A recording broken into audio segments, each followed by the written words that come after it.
천미수님 댓글 나눔 함께 하도록 하시겠습니다. 성부와 성자와 성령의 이름으로 아멘. 봄이 이제 막 오고 있죠. 그래서 이렇게 산뜻한 분위기로 한번 해보고, 또 요 바탕도 좀 산뜻한 배경 화면으로 이렇게 바꿔봤습니다. 티나조님, 80년대에 저희 자녀들 주일학교 다니다가 세례 받으려고 부모가 신자 아니라고 세례를 안 줘서 못 받았습니다.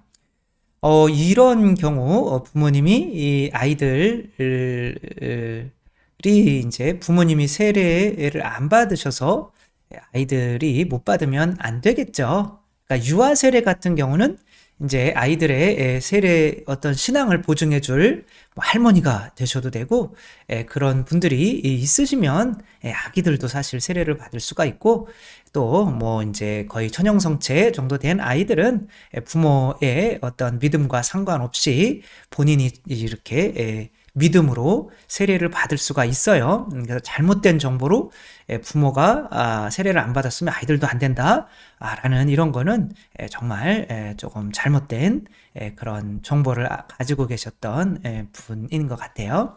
최현수님, 최헬레나입니다. 신문저는 남편이 하늘나라 간 지 19년이 되었습니다.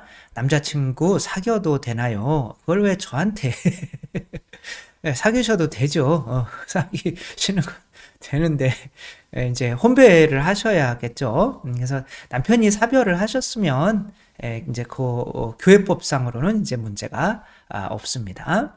이수련님, 신부님 고해성사에 대한 질문인데요. 10여 년 전에 고해성사를 주셨던 신부님께서 미워하는 생각이 순차적으로 든 것만으로도는 붙잡고 있지 않으면 죄가 되지 않는다라고 하셨습니다. 그런데 자기 형제를 미워하는 자는 모두 살인자입니다. 말씀을 보면 생각이 드는 것만으로도 대죄가 되는 것으로 보입니다.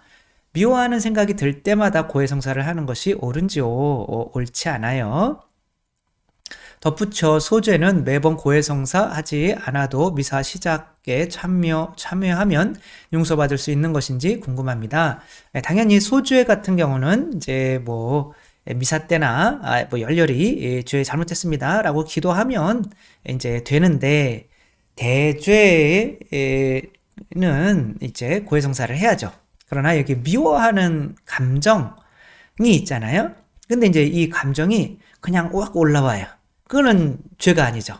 왜냐하면 죄는 내가 죄인 줄 알면서 그것에 동의를 하는 게 죄잖아요. 그러니까 이제 그 미운 마음이 이제 올라왔을 때, 미운 마음이 올라오면은 예수님은 어떻게 하라고 했죠?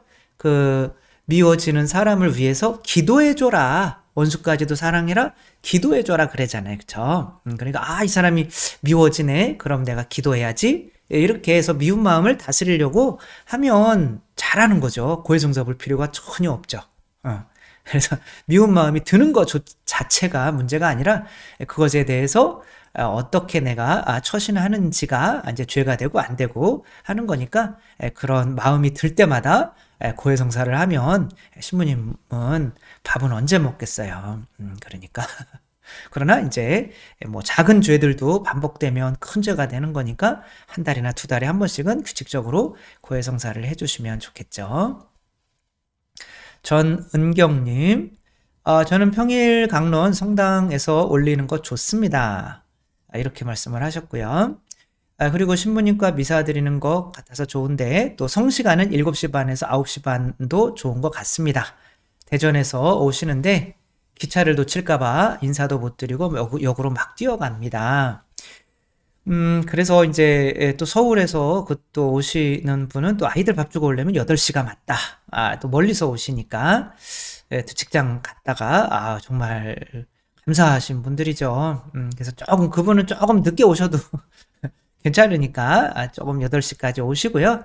일단은 7시 반에서 9시 반까지로 하기로 했으니까 그렇게 하고, 정말 이것이 진정한 예배다라는 그런 것을 다윗이 계약의 궤 앞에서 빨개 벗고, 그래서 뭐 빨개 벗으라고 하진 않지만 정말 하느님 앞에서 근엄하게 있는 것이 아니라 어린이처럼 재롱을 떨어드리는 거죠. 찬미도 드리고 그런 것이 우리가 낮아지고 찬미 드리는 것이 하느님을 기쁘게 해드리는 거고 그렇게 기쁘게 해드리는 일수록 또 우리 마음도 기뻐지잖아요.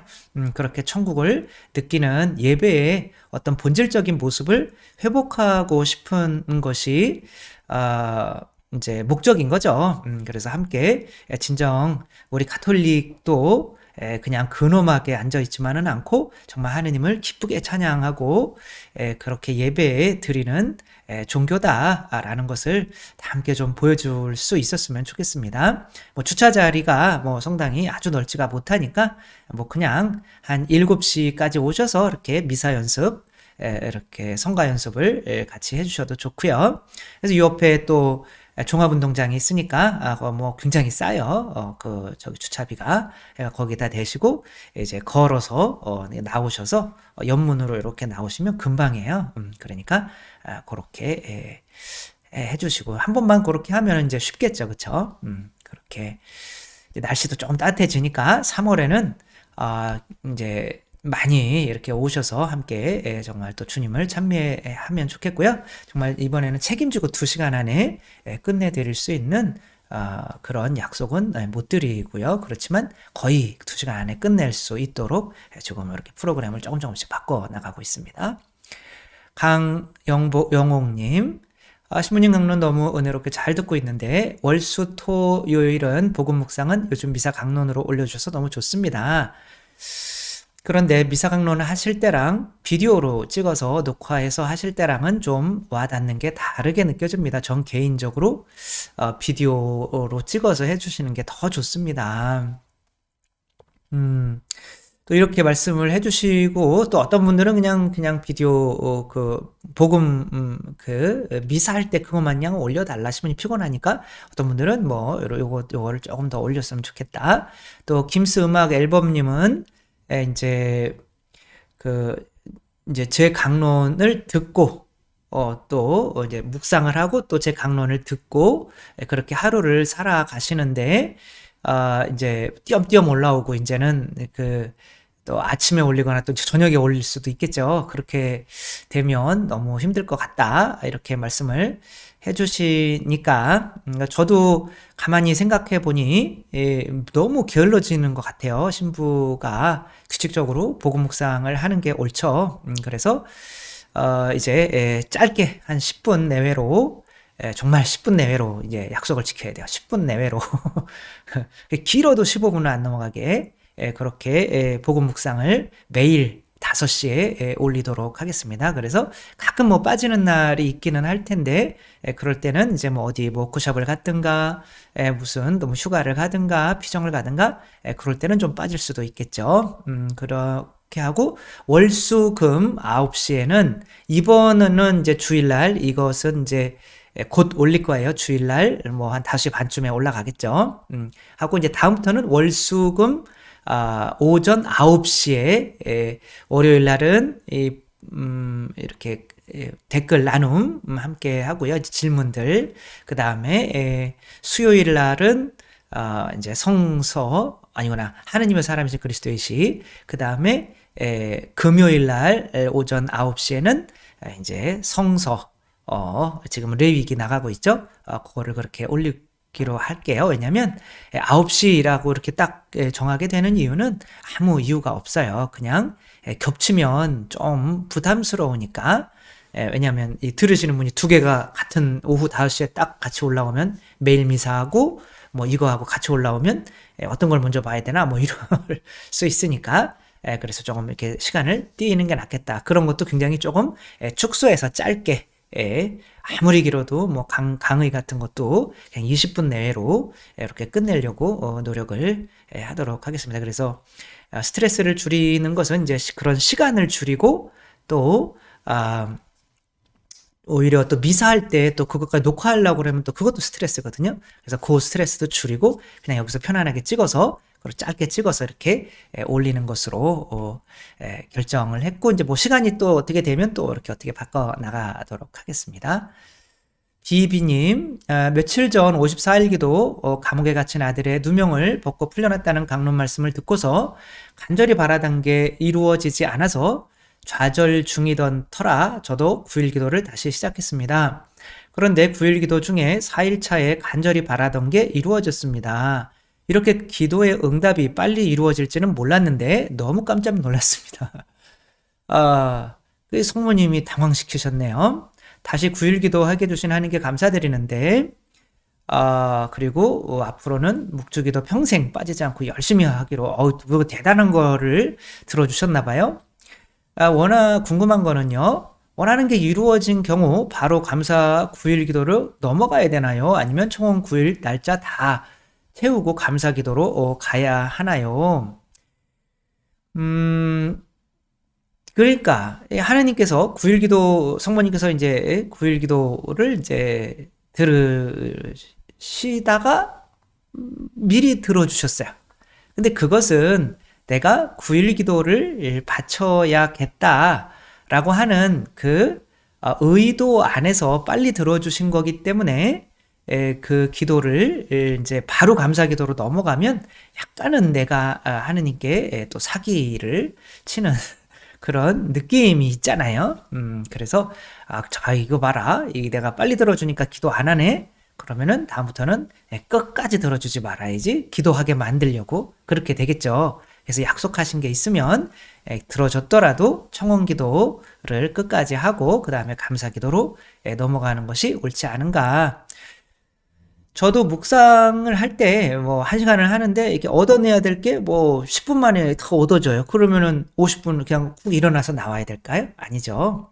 나머지 50분은 감사한 마음으로 계속 있어야죠. 주님과. 그 안에서 들어준 것이기 때문에 그래서 끝까지 이렇게 약속한 것을 해드리는 게 좋을 것 같고요.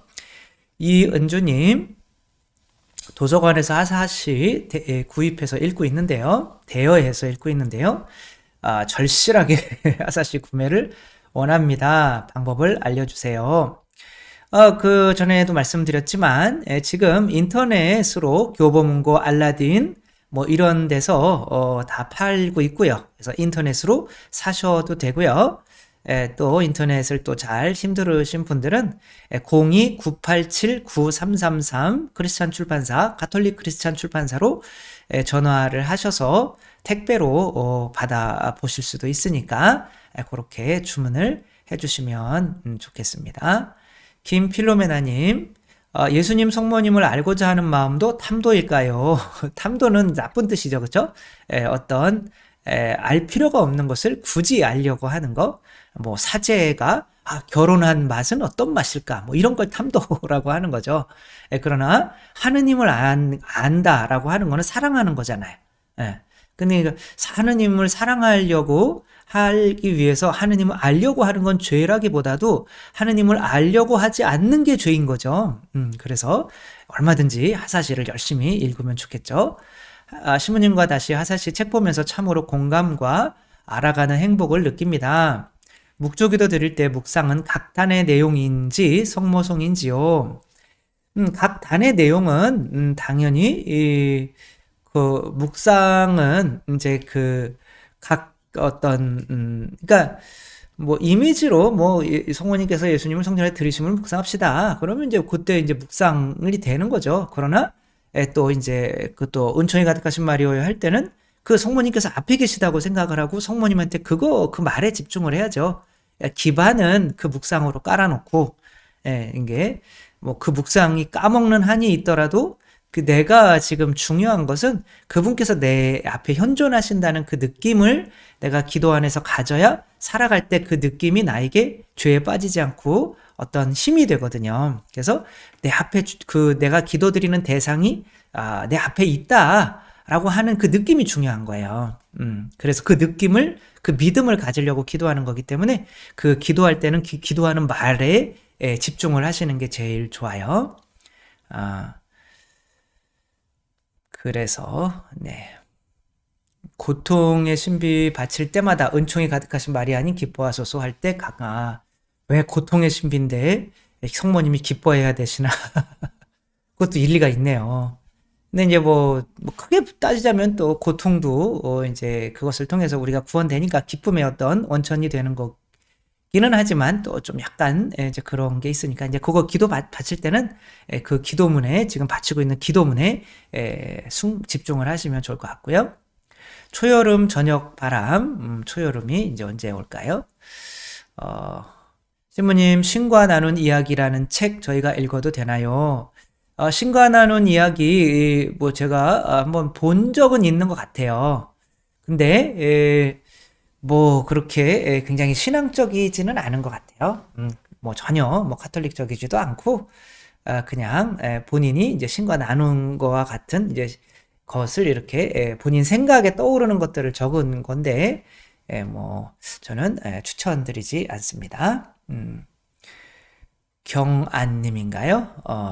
신부님 혹시 11조를 성당 교무금이 아니라 자선으로 매달 사용해도 되는지요? 꼭 11조를 성당에 봉헌해야 되는지 궁금합니다. 뭐 가난한 사람 도와주셔도 되는데 저는 최대한 그래도 성당 교무금으로 11조를 내기를 권고를 드려요. 그래야 예수님께서 파견하신 어떤 교회의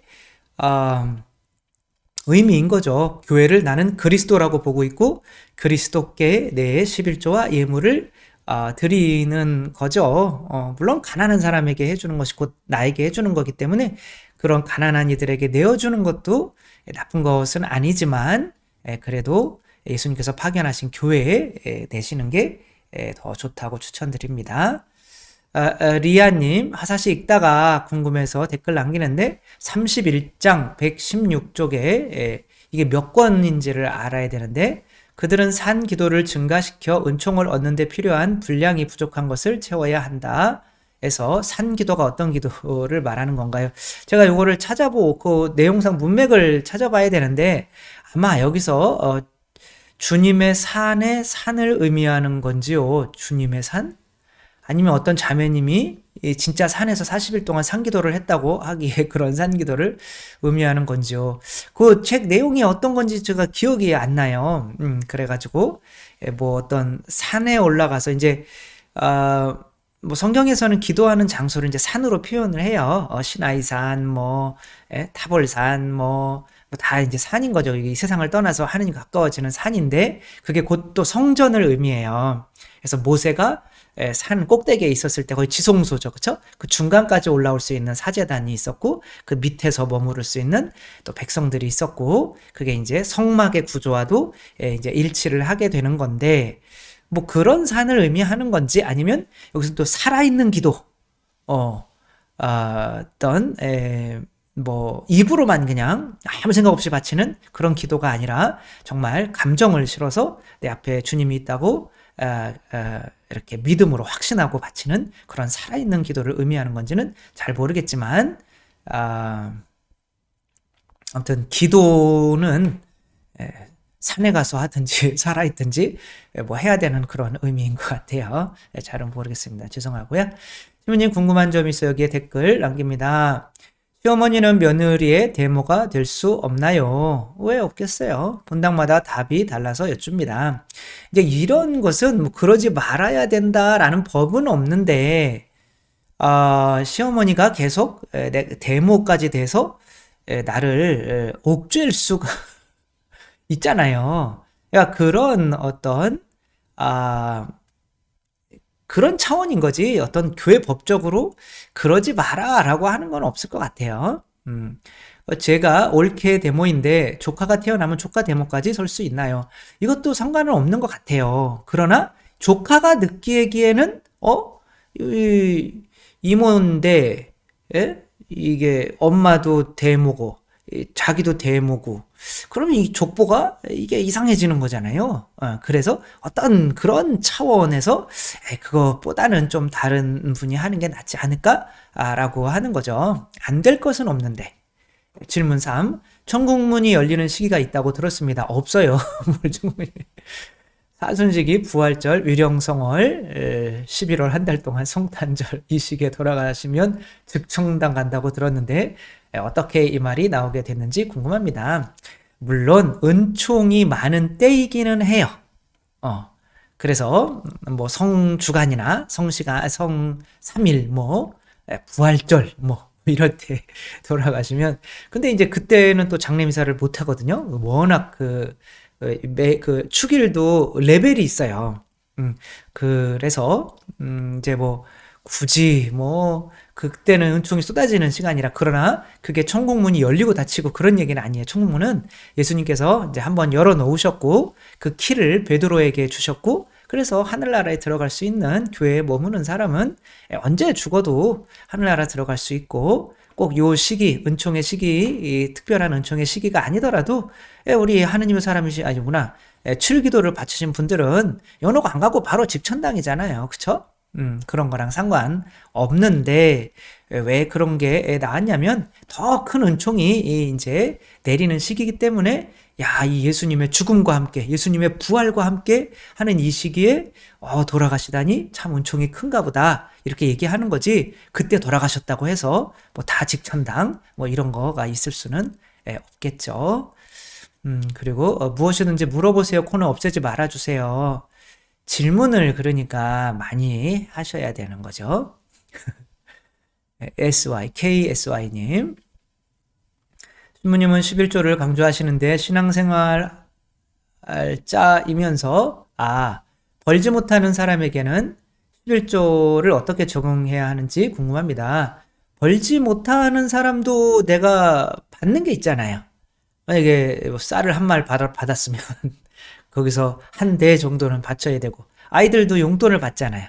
10,000원을 받았다. 그럼 거기서 1,000원 정도는 주님의 것입니다 라고 바치는 거고, 내가 꼭 안 벌더라도 사람이 어떻게 그런 걸 안 받고 살 수가 있어요. 내가 받는 거, 시간도 해당될 수 있고 능력도 해당될 수 있고, 다 이건 주님의 겁니다. 성가대를 한다면 그것이 11조를 바치는 의미로 이런 좋은 목소리를 주셔서 11조를 당신께 봉헌합니다 라고, 그런 식으로 봉헌하게 되는 거죠. 김비비안나님, 매번 보기만 하다가 댓글을 이번에 다는 이유는 신부님의 강의를 듣고 기도하고 묵상하면서 제 안에 있는 삼구의 영향으로 하느님과 이웃을 온전히 사랑하지 못하는 자신을 깨닫고 예수님께 너무 죄송해서 눈물 흘리며 통회하기도 하지만, 한편으로는 이런 죄를 제가 깨닫고 있음이 예수님께서 성령을 부어주셨음을, 또 예수님의 은총으로 제가 조금이나마 그분께 가까이 가고 있음을 기뻐하는 이중적 상태입니다. 이중적 상태라고 할 뭐 필요가 없고, 사실 빛이 없으면 어둠이 뭔지 모르죠. 어둠만 있으면은, 꽃 한 송이만 있으면 그 꽃이 무슨 꽃인지 모르죠. 비교가 안 되니까. 마찬가지로 우리가 내가 삼구가 있구나, 세속육신 마귀가 내가 사랑을 방해하는 거구나, 뭐 그런 걸 안다는 거는 이미 사랑이 내 안에 들어와 있다는 거거든. 그래서 비교가 된다는 거거든요. 따라 세속육신 마귀와 싸우고 있다는 것 자체만으로도 이미 구원을 확신하셔도 되는 거죠. 왜? 빛이 그 안에 들어와 있으니까. 그래서 아기들이 걸음마를 하려고 막 노력하는 것만으로 해서, 옹알이를 하려고 막 노력하는 것만으로 해서 내가 부모처럼 할 수 있다는 믿음이 들어와 있는 거잖아요. 그러니까 그때부터 진짜 인간이라고, 뭐 그 전에도 인간이긴 하지만, 근데 그 전에는 뭐랄까, 이제 그 전 상태에서는 이제 짐승에게 키워주면 짐승이 되는 거니까. 내 주변 사람들의 행동이나 말, 생각 따위를 자연스럽게 보게 될 때 그 사람들이 어떻게 이 삼구의 영향을 받고 있는지 보이는 것 같아 괴롭습니다. 당연히 보이죠. 이제 알았으니까. 이제 형제를 심판하는 것이 아닌가 해서요. 어떤 용서해주는 그런 그 유튜브 내용이 있어요. 어떤 그 이슬람 아버지가 아들을 죽인 그 살인자에게 나는 너를 용서한다. 그는 네가 한 게 아니라 네 안에 있는 악마가 한 거니까 나는 악마는 미워하지만 너는 미워하지 않는다. 이렇게 얘기하잖아요. 그래서 오히려 그 악마를 구분할 수 있는 게 삼구가, 저 사람이 저렇게 하는 게 삼구 때문이야, 저 사람 안에 있는 뱀 때문이야 라고 이렇게 보는 게 그 사람을 덜 미워할 수 있게 만드는 거죠. 저 사람은 그냥 돈만 밝혀, 저 사람은 너무 먹고 마시고 성적인 것만 밝혀, 뭐 저 사람은 너무 교만해, 이런 게 아니라 그게 그 안에 있는 뱀 때문이라는 거를 알게 되면 오히려 그 사람 자체는 미워하지 않을 수가 있는 거죠. 이것을 판단한다고 여기면 안 되고 이거 아는 거죠. 선악과를 따먹기 이전에 선과 악을 구분할 수 있었을까요? 없었을까요? 구분할 수 없었어요? 있었어요. 선악과를 구분할 수 없었으면 그거는 죄가 안 돼요. 그러니까 그 선악을 구분할 수가 있어야, 그걸 따먹으면 죄고 안 따먹으면은 죄가 아니고, 이거를 구분할 수가 있어야 이 선악과를 그래도 내가 따먹는 선택을 했을 때 죄가 되는 거죠. 그래서 선악을 알게 한다는 거는 그런 의미는 아니겠죠. 예. 그래서 이미 선악은 구분하는 거죠. 그 구분하는 것 자체가 사람을 판단한다 라고 여기면 안 되는 거죠. 그 구분은 할 수가 있어야 되는 거죠. 그것 때문에 양심의 가책을 느낄 필요는 없죠. 그래서 물론 이런 생각이 들면 그 사람들이 예수님을 따르지 못하는 것 때문에 너무 속상하고 슬픈 감정이 크게 듭니다. 크게 마음 슬퍼하는 사람은 행복하다는 거죠. 특히 저희 부모님은 개신교이신데 저희 인간적인 생각에는 카톨릭처럼 시간마다 바치는 기도나 묵주기도, 자비의 기도 등 하느님께 가까워질 수 있는 기도의 방법을 전혀 접할 수 없고, 그분들도 기도하시는데 우리를 위해 다 내어주신 예수님께 기도한다는 것이 세속적 복에 불과하니 뭐 개신교라고 다 그렇지는 또 않아요. 기도로 성령을 받지 못하니 삼구에 맞설 수도 없거니와, 그분들도 싸워요. 삼구와 기도하면서. 너무 개신교를 기도한다고 해도 몇 번 하다 그쳐버리시는 것 같습니다. 제가 신부님께 물론 이제 성체나 어떤 우리 가톨릭만이 가지고 있는 그런 것에 이제 우리가 잘 이용하면은 그들보다 많은 은총을 받을 수는 있죠. 제가 신부님께 들은 것을 나름 정리해서 저의 어머니께 말씀드려 뱀에 대해서 이해하시고 그와 싸우려고도 하셨었지만 기도의 방법이 없으니 금방 지쳐 기도하지 않게 되십니다. 오늘따라 더욱 그 사실이 슬프고 답답하여 이렇게 긴 글을 올립니다. 이게 마음이 이제 하느님의 말씀을 받아들이면 입엔 달지만 배로 들어가면 이제 막 아파요. 슬픈 거죠, 그게. 고통스러운 거죠. 저도 그냥 바위가 제 가슴 위에 이렇게 올려 있는 것처럼 답답해요. 그거는 다른 분들보다도 제가 못 사니까. 그런 게 있을 수밖에 없어요.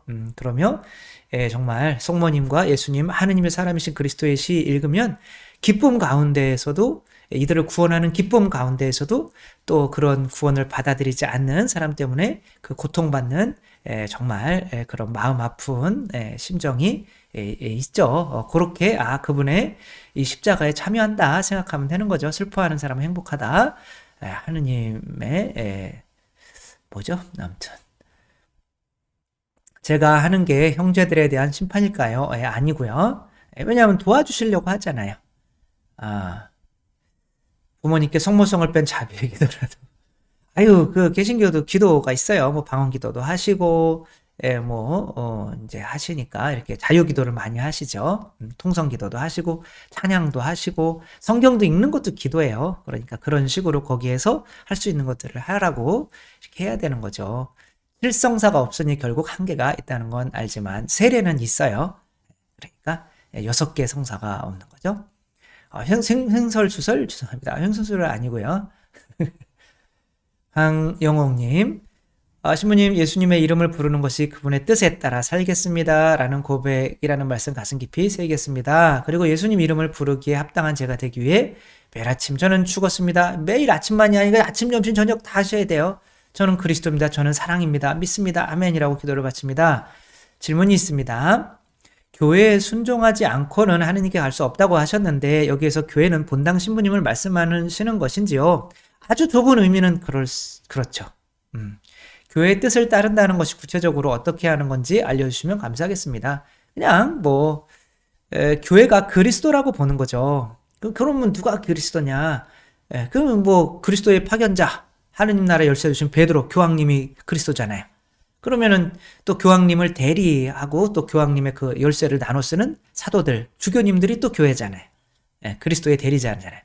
또 주교님들이 또 당신들을 대리하라고 파견한 또 사제들이 또 그리스도를 대리하는 거잖아요. 그 다음에 그렇게 본당에서는 사제들에게 순종하는 것이 바로 교회에 순종하는 가장 가까운 의미가 되겠죠. 따라서 죄가 되지 않는 이상에는 당연히 본당 신부님께 순종하시는 것이 옳습니다. 그렇게 하시고 예수님도 이렇게 하느님이 만들어 놓으신 유다교 거기에 순종하셨어요. 그러니까 뭐 막 욕하기도 하고 그런 건 이제 그들이 죄 짓는 거 가지고 그런 거지만 그런 그 권위에는 순종을 하셨어요. 그러니까 그렇게 하시고 장술예 마리아님 어떻게 살아야 십자가를 지고 하느님의 권능을 펼칠 수 있는 믿음으로 살 수 있을까요? 이거는 너무 광범위한 질문이시기 때문에 내가 죽고 나는 죽었다라고 믿고 이미 무덤에 묻혔다라고 믿는 거예요. 그러면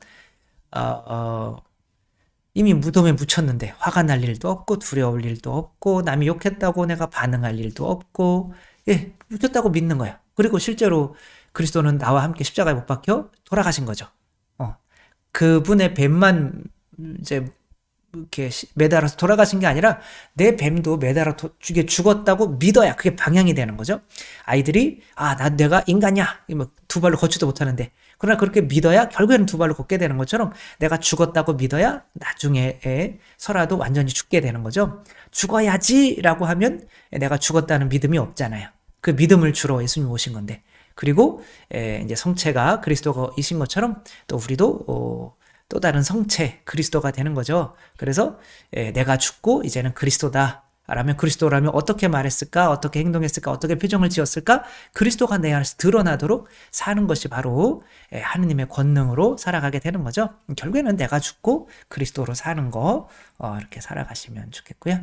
제이 다이아나님 아담과 하와가 따먹은 선악과는 정확히 무엇일까요?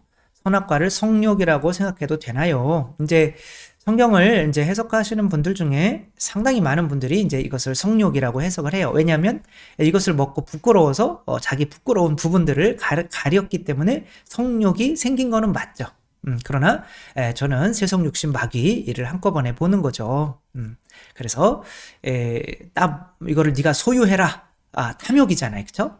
그 다음에 먹어라. 성욕, 식욕. 그 다음에 이제 눈이 밝아져서 이제 하느님처럼 되는 거죠. 이게 둘 다 마찬가지인 거지만 또 사람을 당신이 하느님 심판하고 만들어주신 저 여자 때문에 그랬다라고 내 이웃도 심판하고 그러니까 내가 심판관이 되고 스스로 하느님이 되려고 하는 거죠. 내가 심판관이 되고 내가 창조자가 되려고 나도 애기 낳을 수 있는데 그거 내가 주님이 되는 거죠.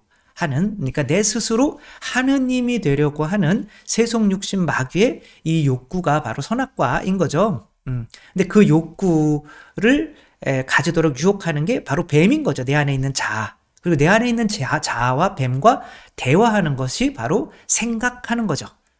그래서 사람은 이제 내 자아, 뱀과 대화하면 뭐 좋아질 수가 없어요. 하느님과 대화를 하면 이제 뱀과 대화가 끊기기 때문에 그 욕구가 이제 나에게 올 수 있는 게 한계가 지워지죠. 근데 이 욕구가 아예 없으면 안 돼요. 왜? 생존 욕구니까 육체는 그래도 먹어야 되잖아요. 그러니까 먹고 마시는 그런 욕구가 아예 없으면은 죽어요, 사람이. 그러니까 그런 욕구는 있어야 되지만 그걸 통제를 못하게 된 상태가 원죄인 거죠. 그래서 그거를 땅에서 나는 소출의 10분의 1은 나의 것이다. 그래서 이게 바로 탐욕을 먼저 네가 주님이 아니고 내가 주님이야. 이것부터 좀 시작해 줄래? 라고 선악과를 바치라고 한 거죠. 그래서 세속육신 마귀도 의미하지만 또한 우리가 그 세속육신 마귀를 이기기 위해서 첫 번째 한 발짝 나아가는 11조도 의미한다라고 저는 생각을 하는 거죠. 전에 신부님 말씀 중에 공감한 내용은 다른 모든 동물과 달리 인간에게만 성욕이 있다고 하셨는데 성욕이 선악과에 이제 뭐 선악과에 해당한다는 것도 맞고요. 세상적인 설명으로는 성욕도 모든 인간이 다른 욕구, 식욕과 같은 그런 욕구 중 하나라고 성을 합리화하는 그런 세상입니다. 당연하죠. 성욕은 본능이다. 뭐 이런 대중매체에서는 사랑에는 성욕이 동반하고 드라마와 영화에서는 사랑과 성관계는 항상 동반하는 세상입니다. 미친 아니구나. 좀 이상하게 이제 악이 거의 점령한 세상이 되어가는 거죠. 뭐 성관계 없이도 우리 가정이 있잖아요. 예수, 마리아, 요셉. 요셉과 숙모님은 같이 어떤 성적인 같이 방을 쓴 적이 없어요. 근데 그분들만큼 사랑하는 부부가 있으셨을까요? 그래서 어떤 성관계와 사랑과를 이렇게 연결시키는 것은 이제 선악과를 많이 드신 분들이 이 세상을 이제 지배하고 있다. 그리고 그 악의 어떤 영향이 지배하고 있다. 세속 육신 마귀가 이 세상의 가치가 되었다. 다 선악과를 따먹은 사람들이 이제 거기서 빠져나오지 못하는 사람이 너무 많다라는 거죠. 부부의 사랑과 성까지도 어디까지가 거룩한 삶일까 고민해 봅니다. 그렇다면 하느님께서 동정부부의 삶을 기뻐하실까 두서없이 뭐 동정부부들도 있었죠. 그러나 또 자녀를 낳아 번성해라 라는 게 예수님께서 우리에게 주신 이제 첫 번째 계명이죠. 그래서 꼭 뭐 동정 결혼해서 동정부부가 꼭 좋다라고만 할 수는 없는 거고요. 그 하사시에는 이제 자녀를 낳을 의도가 없으면 이제 부부 관계는 사실 그만해라. 그런 무서운 말이 있어요. 그래서 특별히 남자분들은 싫어할 수도 있는데, 그래서 그런 부부 관계를 하는 것 자체가 이제 자녀를 낳을 의도가 없이 이렇게 하다 보니 자신도 모르게 죄책감이 드는 거죠. 그러면 그 죄책감에 책임이 누가 있어? 물론 나에게도 있지만 저 상대방 때문에. 그러면은 오히려 그런 부부 관계가 상대를 미워하게 되는, 판단하게 만드는 원인이 돼서 더 멀어진다, 부부 관계가. 이렇게 하는 거죠. 그래서 부부 관계 없이도 우리 성가정의 부부처럼 더 완전한 사랑으로 갈 수 있다는 거 또 믿으시고, 그렇게 진정한 사랑은 어떤 내 육체를 즐기는 것이 아니라 내 육체를 죽여서 십자가의 사랑으로 내 살과 피를 이웃에게 그리고 우리 배우자에게 내어주는 것이 진정한 사랑이다라고 하는 것으로 오늘 이제 마무리를 하겠습니다. 네, 30분 안에 끝내려고 했는데 잘 안 됐네요. 뭐 다음 주부터는 요 댓글 나눔은 이제 월요일 날 9시에 이렇게 올라가도록 하겠고, 최대한 이제 오후 5시에는 매일 강론을 짧게라도 매일 올리도록 하겠습니다. 주님께서 여러분과 함께 전능하신 천주 성부와 성자와 성령께서는 여기 모인 모든 이에게 축복을 내리시어 길이 머물게 하소서. 주님과 함께 가서 복음을 전합시다. 하느님 감사합니다. 성부와 성자와 성령의 이름으로 아멘. 감사합니다. 사랑합니다.